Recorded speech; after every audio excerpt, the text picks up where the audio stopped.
কয়েকদিন থেকে আমার ভাই খুব অসুস্থ, তাই আজকে আমার ভাইকে হসপিটাল ভর্তি করাবো। গতকাল রাতেই ভর্তি করানোর কথা ছিল, কিন্তু আমার ভাইয়ের কিছু সমস্যা ছিল, সে মনে মনে খুব ভয় পাচ্ছিল, যার জন্য আর ভর্তি করানো হয়নি। যাই হোক, সকালবেলা ঘুম থেকে উঠেই আপনাদের ভাইয়া আমার ভাইকে সাথে করে নিয়ে যাচ্ছে হসপিটালে ভর্তি করানোর জন্য। হসপিটালে আমার ভাইয়ের সাথে থাকার জন্য তার শাশুড়ি আছে এবং তার মেয়ে আছে। তাদেরকে বিদায় দেওয়ার পরে এখন আমার রান্না বান্না করতে হবে। গতকালকে রাতে বাজার থেকে একটা মুরগি কিনে এনেছিলাম রান্না করার জন্য, কিন্তু সেটা রান্না করা হয়নি। ফ্রিজে ওইভাবে রেখে দিয়েছিলাম, তো সেটা বের করে ভিজিয়ে রেখেছিলাম বরফ ছাড়ার জন্য। বরফ ছেড়ে যাওয়ার পরে এখন মুরগিটা কেটে নিচ্ছি। এই তো মুরগিটা কেটে নেওয়া হয়ে গেল। এখন মাংসগুলো ভালোভাবে ধুয়ে তারপরে রান্নাটা বসিয়ে দিব। পা দুইটা পরিষ্কার করে নিতে ভুলেই গিয়েছিলাম, তাই আবার পা দুইটা পুড়ে নিলাম। মুরগির পা পুড়ে পরিষ্কার করলে তাড়াতাড়িতে হয়ে যায়, অনেকেই গরম পানি দিয়েও পরিষ্কার করে। মুরগির মাংসের চেয়ে আমার কাছে মুরগির পা খেতেই বেশি ভালো লাগে। আপনাদের কার কার এই খাবারটা পছন্দ অবশ্যই কমেন্টস করে জানাবেন। যাই হোক, মাংসগুলো ভালোভাবে ধুয়ে নেওয়া হয়ে গেল। এখন রান্নাটা বসিয়ে দিচ্ছি।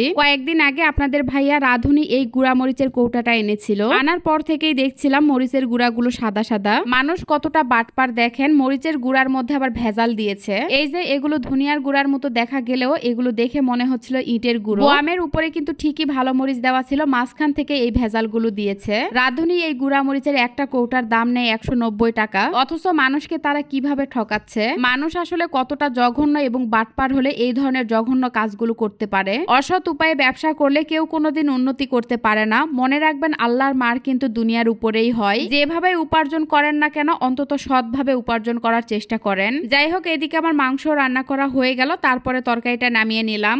আমরা খাওয়া দাওয়া করার পরে এখন আমার ভাইয়ের জন্য খাবার নিয়ে যাব। রেডি হওয়ার পরে ভাত তরকারি বাটিতে নিয়ে নিচ্ছি। আমার ভাই ব্রয়লার মুরগি খেতে তেমন একটা পছন্দ করে না, তাই তার জন্য ছোট মাছের একটা তরকারি রান্না করেছি। এই তো এখানে মুরগির মাংস নিয়েছি, তারপরে ছোট মাছের চচ্চড়ি আর ভাত নিয়েছি। সবকিছু রেডি করে নেওয়া হয়ে গেল। ছোট মাছের চচ্চড়ি ফ্রিজে রাখার কারণে ঠান্ডা হয়েছিল, তাই আবার ওভেনে দিয়ে দিলাম একটু গরম করার জন্য। এই তো দেখেন, মাত্র 1 মিনিটেই তরকারিটা গরম করে নেওয়া হয়ে গেল। ভাজিটা খেতে খুবই মজা হয়েছিল, যদিও আমার ভাই ভাত খেতেই পারছে না, তবুও একটু দিয়ে দিলাম যদি খেতে পারে। দুই একজন আপু আমাকে কমেন্টস করে বলেছেন, বাবার বাড়ির মানুষজনের জন্য এত কিছু করেন অথচ শ্বশুর বাড়ির মানুষজনের জন্য কিছুই করেন না। আপু ভাইয়ারা প্লিজ আপনারা আলগা দরদ দেখাবেন না। কিছুদিন আগে আমার ভাসুর হসপিটালে হাত ভেঙে ভর্তি ছিল, তাদের দেখাশোনা কিন্তু আমাকেই করতে হয়েছে। আপনারা দূর থেকে এসে দেখাশোনা করেননি। আমার আগের ভিডিওগুলো দেখলেই আপনারা বুঝতে পারবেন তাদের জন্য আমি কি করেছি না করেছি। মাঝখানে তারা যখন বিপদে পড়েছিল তখন আমার সাথে তাদের খুব ভালো সম্পর্ক ছিল। মাঝে মধ্যে আমার ভাসুরের বাড়িতে যাওয়া আসা করতাম, কিন্তু এখন তাদের সাথে আমার সম্পর্ক অতিরিক্ত খারাপ। আর এই খারাপ সম্পর্কটা তারা নিজে হাতে তৈরি করেছে, অর্থাৎ স্বার্থের জন্য তারা আমার সাথে মিল দিয়েছিল, স্বার্থ শেষ আমাকে ছুঁড়ে ফেলে দিয়েছে।